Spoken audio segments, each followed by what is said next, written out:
એલા એ કાળુ ભાઈ હું દૂધીનો ભાવ રાખ્યો? એલા મારો ભાઈ દૂધી વેચતા નથી, આ તો ભાઈ આપણે ખવડાવવાની છે ગાય માતા અને નંદી મહારાજને શિવરાત્રી છે ને એટલે તો ઢગલો કર્યો છે ને હજી તો આવો ઢગલો ઉતારવા જવાનું છે બીજી વાડીએ, બરોબર?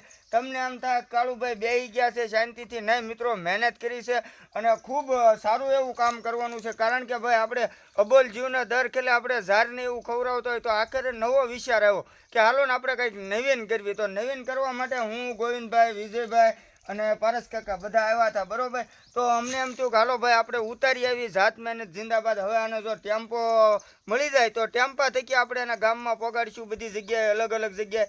નકર પછી આપણે ટુ વ્હીલ તો છે જ તે ભગવાને આપી જ છે અને તમને બધાને ખબર હોવી જોઈએ કે ભાઈ આપણું જય બજરંગી ફેસબુક પેજ છે, એમાં આપણે સેવાના વિડીયો મૂકવી છીએ. અને એકદમ પાછી તમે એમ કહો કાળુભાઈ ગઢી દૂધી લીધી છે, ના ભાઈ પૂણી બહુ સારી વસ્તુ ખવડાવી તો સારી કાંઈ મળી નહીં, એક નંબર ખવડાવવાની છે. તો તમને મોજ આવતી હોય તો વધારેમાં વધારે ખાલી શેર તો કરો, ઘરે બેઠા શેર કરવો જોઈએ વિડીયો, જેથી કરીને જે લોકો સેવા કરે છે એને પ્રોત્સાહન મળે અને એમ થાય કાંઈક સારું કાર્ય કરવા માટે આપણે વિડીયો બનાવી તો સામે અબોલ જીવ હોય, અબોલ પક્ષીઓ હોય, કોઈ પણ ને કાંઈ પણ વ્યવસ્થા થઈ જાય. પછી માનવ હોય તોય ભલે, મનુષ્યની ફરજ છે કે આપણે એકાબીજીને હેલ્પ કરવી, તો આપણે દુઃખ બહુ ન આવે ને સરળતાથી કામ થઈ જાય. તો કાંઈ નથી કહેતો, હવે આને જે કટકા કરવાના ને બીજી જગ્યાએ ઉતારવા જવાનું છે.